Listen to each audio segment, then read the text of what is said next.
नमस्कार मेरे प्यारे दर्शक। आज मैं आपको बताने जा रहा हूँ फुलबा सती। जो आला उधल उधल को किसने मारा था, मलखान को किसने मारा था, पृथ्वीराज से पृथ्वीराज को मारने से किसने बचाया था। आला चाहते तो पृथ्वीराज को पल भर में मार देते, लेकिन ऐसा नहीं किया। क्यों नहीं किया जानिए।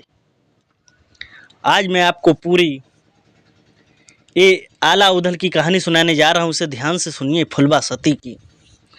आप लोगों से विनम्र निवेदन है, हाथ जोड़कर भैया चैनल सब्सक्राइब जरूर कर दें, मेहनत लगती है। आपको बता दें, जब उधल को चौड़ामल ब्राह्मण था जो चूड़ामल, उसने मार दिया था, वहीं शमशान घाट में लाश जल रही थी। फुलबा सती होने जा रही थी। फुलबा ने श्रृंगार किया। सती होने से पहले पूरी प्रथा होती है। श्रृंगार किया, पान खिलाए, नए कपड़े पहनाए गए, पूरा श्रृंगार किया गया। उसके बाद में जब हथेली से अग्नि प्रकट हुई, प्रकट होने के बाद में जलने लगी लाश, फुलबा भी जलने लगी।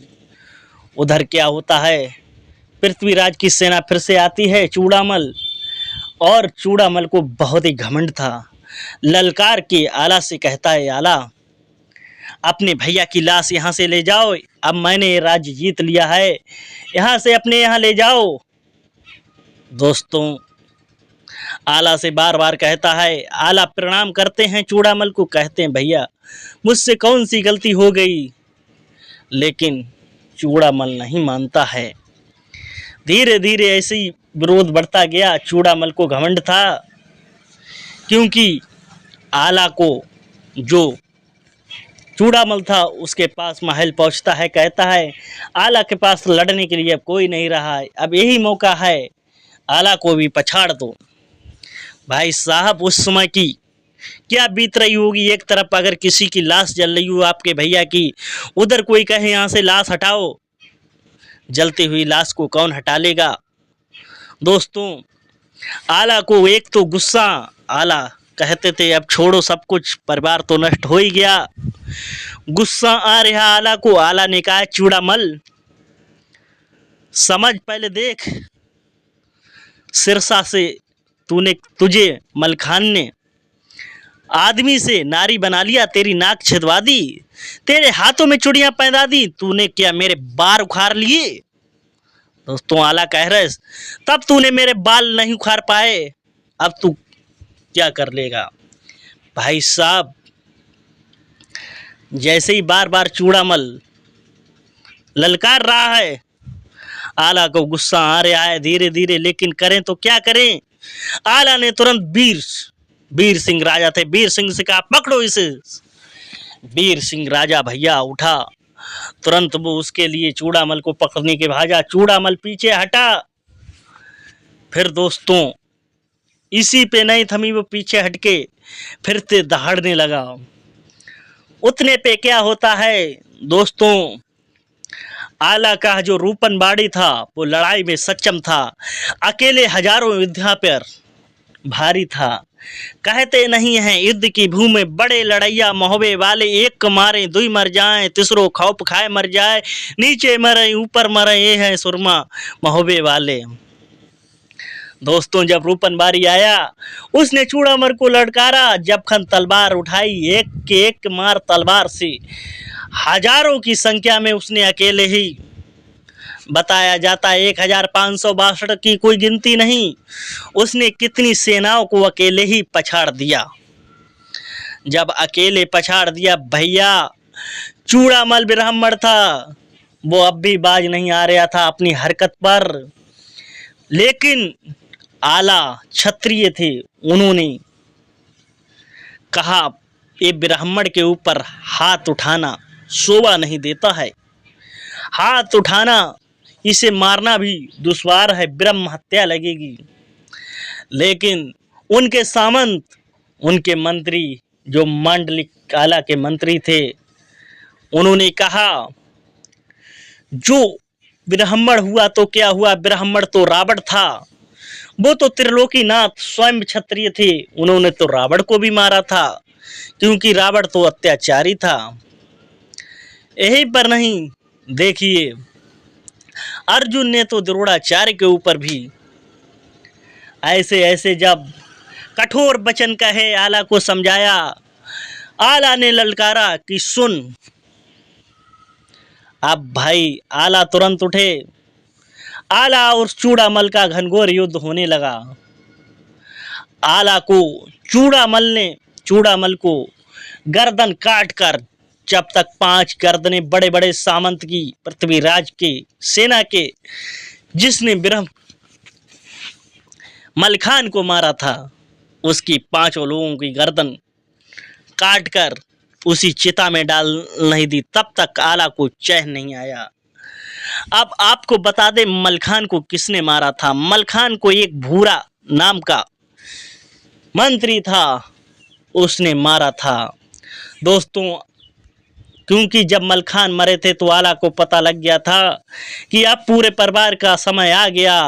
लोगों ने रोका, फुलबा ने और उसने सभी रानियों ने रोका, क्योंकि मलखान कोई छोटा मोटा वीर नहीं था, उसका पूरा शरीर वज्र का था। एक बार जो वो युद्ध लड़ रहा था, तभी पूरी काली, क्योंकि जादू की काली उस तरफ से लड़ रही थी। मलखान ने पूरी रात युद्ध किया, पूरे दिन युद्ध किया। काली ने कहा, उसने कहा मलखान ने काली माता से कि काली माता, अगर तुम मेरी गर्दन काट दो, बस एक ही बार में खत्म कर दो, मैं तो 2 दिन से युद्ध लड़ रहा हूँ। तो काली माता ने उसे प्रसन्न होकर वरदान दिया कि जाओ, आज से तुम्हें कोई मार नहीं सकता है। क्योंकि मलखान उस समय चप्पल पहने था, चप्पल जूती पहनकर उसे वरदान दिया। उसी समय उसका पूरा शरीर वज्र का हो गया था, लेकिन पैरों से वो कमजोर था। जब वो पैरों से कमजोर था, इसीलिए उसके पैर, उसे कोई मार नहीं सकता था। लेकिन इस बात का पता मलखान की माँ को पता था। माँ से धोखे से मामा महल ने पूछ लिया था कि मलखान कैसे मरेगा, लेकिन मलखान ने वही चूड़ामल के सैनिकों को, पृथ्वीराज के सैनिकों को सारा राज्य बता दिया था। उसने गड्ढे खोदकर गड्ढों में भाला लगवा दिए थे, जिससे उधर से सेना आक्रमण कर रही थी, सेना पीछे से हट रही थी, उधर मलखान जा रहे थे आगे, क्योंकि मलखान उस दिन युद्ध लड़के आए थे, उधर गुस्से में थे, भागते हुए जा रहे थे। मगर लेकिन मलखान को क्या मालूम था कि आगे गड्ढे हैं। गड्ढों में मलखान गिरे, उनके भाला घुसे पैरों में, तुरंत वहीं पर मर गए वो। लेकिन जब मलखान मरे थे तो रो रो कर बुरा हाल था। तो भाई उन्होंने, क्योंकि आला थे, वो माँ शारदे के भक्त थे, उन्होंने देवी से कहा, हे देवी, मेरी मलखान से कुछ देर बात करा दो, कुछ देर बात करवा दो। देवी ने तुरंत भगवान से प्रार्थना की। भगवान ने कहा, मैं 2 मिनट की लिए बात करवा दूंगा। भाई जैसे ही मलखान बोले कि हे आला, आला ने कहा, तुम्हें किसने मारा है, तुम क्यों चले गए? तभी मलखान ने कहा, ये तो जीवन है, मृत्यु जन्म का चक्र है भैया, मुझे भूरा नाम के इसने मंत्री ने मारा है। उसके बाद में चले जाते हैं भाई मलखान। आला ने भाई जब चूड़ामल को मार दिया, जब रूपन बारी ने इतने लोगों को मार के मर गया, उसके बाद में आला ने चूड़ामल को मारा। धीरे धीरे तमाम सेना दोस्तों लड़ती रही, मारती रही, कटती रही। उसके बाद में जब पृथ्वीराज छुपा रहता था, जब रात हो गई, आज का युद्ध आखिरी था, जब आला ने इंदल से कहा, इंदल जाओ मसाल जला के लाओ। मसाल जब जला के खम्भ में बांधी, तो पृथ्वीराज से जो कवि थे उन्होंने कहा, तुम बाढ़ चलाओ, इसे बुझा दो मसाल को। उन्होंने बाढ़ चलाया, मसाल बुझ गई। उसके बाद में दोस्तों कुछ नहीं दिख रहा था। आला समझ गए पृथ्वीराज की चाल है, पृथ्वीराज अभी जिंदा है। वो अपने बचने का कारण, पृथ्वीराज अपने बचने का कारण ढूंढ रहा है। उसके बाद में दोस्तों क्या होता है मेरे प्यारे श्रोताओं, धीरे धीरे दोस्तों उधर तो फुलवा जो सती हो रही थी, लाश जल रही थी, धीरे धीरे इधर युद्ध विराम नहीं हो रहा था।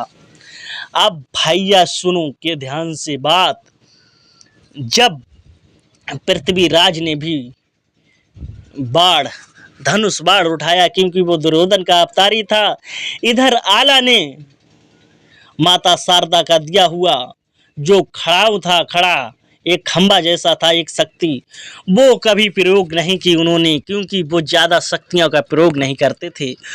जब खन उसने, क्योंकि वो वरदान था कि जब वो खम्भ की लाइट होगी उससे प्रकाश निकलता था, उस प्रकाश की लाइट में जो भी दिखेगा उसके प्राण पखेड़ू उड़ जाएंगे। अब आला ने अपना वो खड़ाऊ निकाला, खड़ाऊ निकाल कर उसके प्रकाश में जितनी पृथ्वीराज की सेना थी वो वहीं पर उसके प्राण पखेड़ू उड़ गए। भाई साहब जब उसके प्राण पखेड़ू हो गए, चारों तरफ खून ही खून, परमाल घबरा गए, परमाल से कह रहे हैं आला देखिए आज हमारे क्षत्रिय लोगों का यहाँ नरसंहार हो रहा है, घबराओ मत दादा।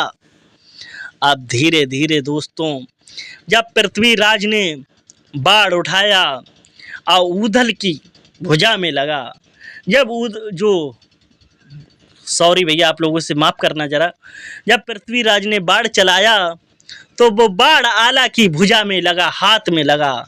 जब हाथ में लगा तो आला के जो हाथ से दूध की धार बह गई। जब दूध की धार बही तो आला देखकर समझ गए मैंने गजब कर दिया, गजब कर दिया। अगर मुझे पता होता कि मैं अमर हूँ तो आज मेरे परिवार बच जाता, ऊदल मलखान लाखन ढेवा सब लोग बच जाते, किसी की मृत्यु नहीं होती, क्योंकि मुझे अगर पता होता कि मैं अमर हूँ तो मैं खुद ही लड़ता। दोस्तों जैसे ही आला ने कहा पृथ्वीराज बच, तुरंत उसी समय गुरु गोरखनाथ वहाँ पर प्रकट हो जाते हैं, कहते हैं आला तुम क्या कर रहे हो। तभी आला कहते हैं पृथ्वीराज से कि ये मेरा दुश्मन है, दुश्मन। तभी कहते हैं बाण मत चलाओ। तभी वो आला पृथ्वीराज से कहता है मैंने तुम्हें जीत लिया है। पृथ्वीराज कहता है तुमने मुझे नहीं जीत पाया है। तभी कहा आला ने देख अपने पीछे तेरी कोई सेना नहीं है।